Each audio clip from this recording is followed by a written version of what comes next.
एक समय की बात है, एक शहर में एक छोटा सा परिवार रहता था। उसके परिवार में माँ बाप बेटा तीनों हंसी खुशी से रहते थे। बेटे का नाम मेहुल था। कुछ दिनों बाद मेहुल की माता जी गुजर गईं। मेहुल की माता जी के मरने के कुछ समय बाद मेहुल के पिताजी ने मेहुल की शादी करा दी। कुछ दिन तक उनका परिवार अच्छी तरह से जीवन यापन कर रहा था। तब अचानक मेहुल की पत्नी में कुछ बदलाव होने लगे। वह मेहुल को उनके पिताजी से अलग रहने की जिद करने लगी और बोलने लगी कि तुम अपने पिताजी को अनाथ आश्रम छोड़ आओ। बेटा बाप को एक अनाथ आश्रम छोड़ने आया था।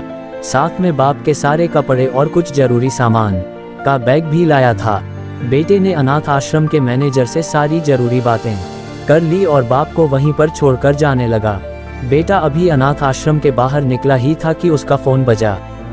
फोन उसकी पत्नी का था, जो दूसरी तरफ से पति को कह रही थी, वापस आने से पहले ससुर जी से कह देना कि किसी छुट्टी या त्योहार पर हमसे मिलने नहीं आएंगे तो भी चलेगा।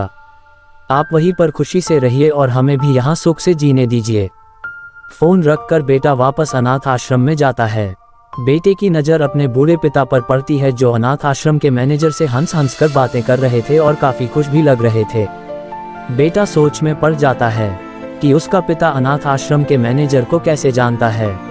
थोड़ी देर इंतजार करने के बाद जब उसका पिता मैनेजर से दूर जाता है, तब बेटा मैनेजर के पास पहुंच जाता है और उससे पूछता है कि आप मेरे पिताजी को कैसे और कब से जानते हैं। मैनेजर बेटे को बताता है, मैं तुम्हारे पिता को कई सालों पहले तब से जानता हूं जब वह अनाथ आश्रम में एक अनाथ बच्चे को गोद लेने आए थे।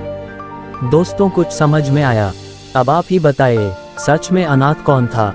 वह बेटा जो अपने बाप द्वारा बिना उसे बताए किए गए इतने बड़े उपकार के बदले उनके आखिरी समय में इस तरह ठोकर मार रहा था, या वह पिता जिसने एक अनाथ बच्चे को निस्वार्थ भाव से इतना प्यार दिया जितना खुद के बच्चे को दिया जाता है? दोस्तों, अपने माता पिता की कदर करना सीखो, क्योंकि आप नहीं जानते होंगे कि उन्होंने आपसे क्या क्या छुपा रखा है।